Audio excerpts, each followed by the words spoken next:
بتهزري اكيد. ايه مالك مستغربه ليه؟ اصل الكلام اللي بيتقال عن الخديوي ده انه قلبه ميت يعني. لا على نفسه، ده طول القعده كان عينه هتطلع عليا.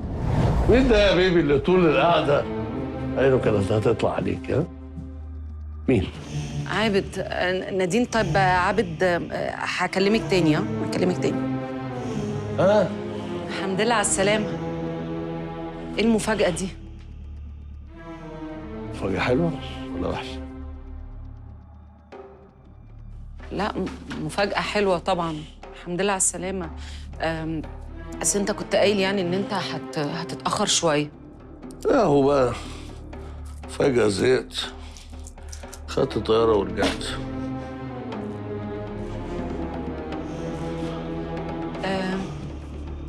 باريس عامله ايه؟ باريس حلو. تسلم عليك. سألتك سؤال، مين يا بيبي اللي عينه كانت هتطلع عليك وبتاع؟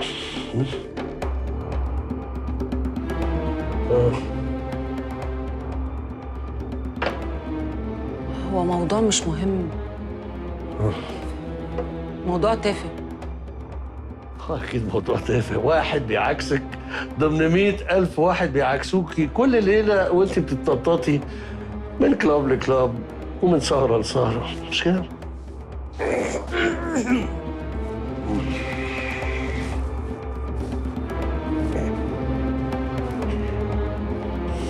هو انت بتبقى مسافر بالاسبوعين وانا يعني ببقى قاعده زهقانه يعني عارف. زهقانة؟ مش بتعليك حاجات والله. واحدة بيتها عبارة عن اوتيل 7 ستارز تقول لي زهقانة؟ زهقانة يا ست؟ اوكي. ده معناه انك تدوري كل ليلة على حل شعرك من سهرة لسهرة، شلة لشلة، من كلاب لكلاب، زفت لزفت.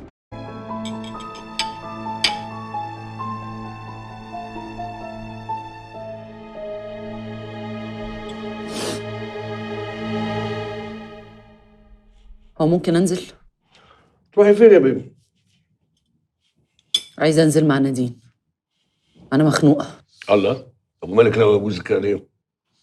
غلطتي، اتعاقبتي وخلصنا، في ايه؟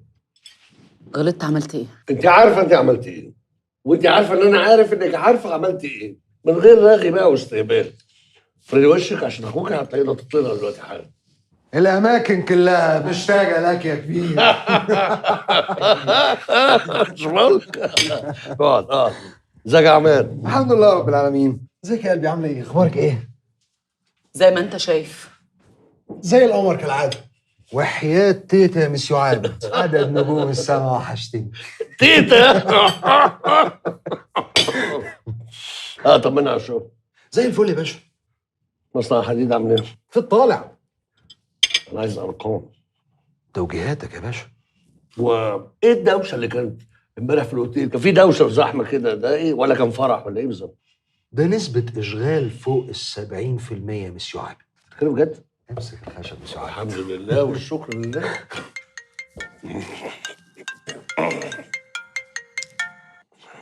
طيب اخد المكالمه دي وارجع له. اتفضل يا علامة، اتفضل. اتفضل. الو.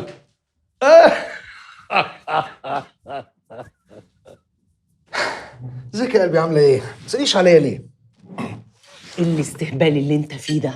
هو انت مش شايف وشي؟ ايه؟ زي القمر كالعادة. أنا جعان هاكل، تاكلي معايا؟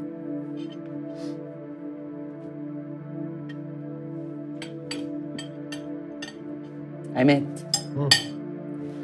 عابد بيضربني وخبطني في الازاز. انا كان هيغمى عليا امبارح. اغمى عليكي. يبقى عملتي حاجة غلط، زعلتي منك قوي.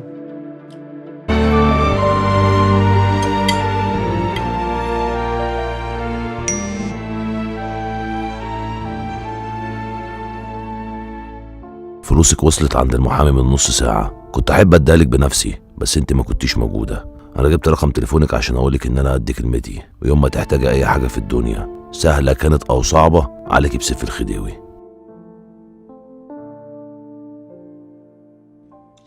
عملت ايه عند اهلك؟ ايه عملت ايه عند اهلك؟ الله.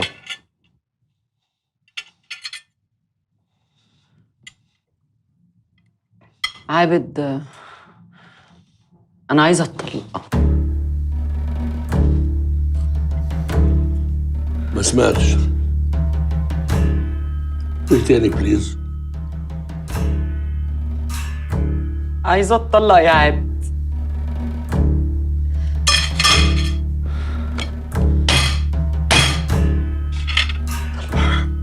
غريبة طبعا، بس احضريني كده قدامي يا غزل، معلش احضريني. واحدة بنت بسيطة تشتغل ممرضة، حظها الحلو انها تمرض واحدة ست هانم. بالراحة كده بس نفهم بعض يعني. ست الهانم دي هي سوريا هانم القماح، اللي بالصدفة تبقى والدة عابد بيه تيمور، اللي حظه الاسود انه يحبها ويتجوزها ويرفعها للسما هي واهلها. اسمعيني بس افهمك بقيه الحكايه، حضريني بقول لك. فتقوم تيجي البنت الظريفه دي في ليله غبره، ليله على راي المثل اللي بيتقال فيها القوالب ناموا والانصاص قاموا، وتقول له انا عايزه اتطلق. تطلقي من مين؟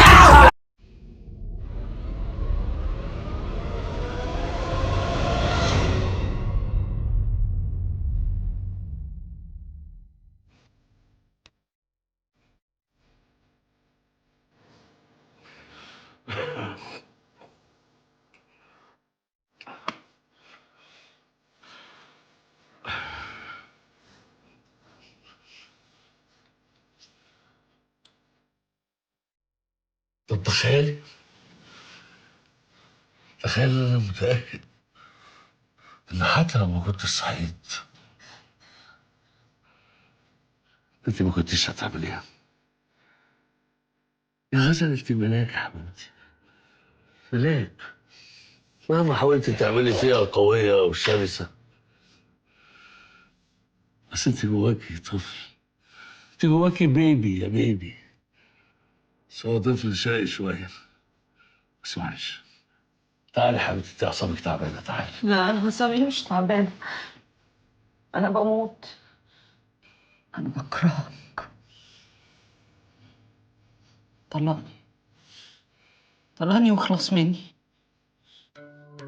قمر، للاسف بحبك، ما اقدرش اسيبك تبعدي عني، ما ينفعش اسيبك تروحي لحد تاني. بحبك حتى لو كنت بتفكري تموتيني، تصوري؟ يبقى انت مش طبيعي، يبقى انت مريض. والله ساعات بحس بكده فعلا، بس وانت يعني وانت داخله تموتيني كنت طبيعيه قوي، كنتش مجنونه يعني ماسكه المقص وبتاع. ها؟ عايزه تموتي عابد تيمور يا بنت نواره؟ انا ما كنتش هموتك، بس انا بكرهك. افهم انا بقى من كده انك انت فعلا عايزه تقتليني يا بيبي، لكن ما عندكيش الشجاعه انك انت تعمليها ولا انك انت تقوليها. عارفه ليه؟ لانك اجبن انك تعملي كده.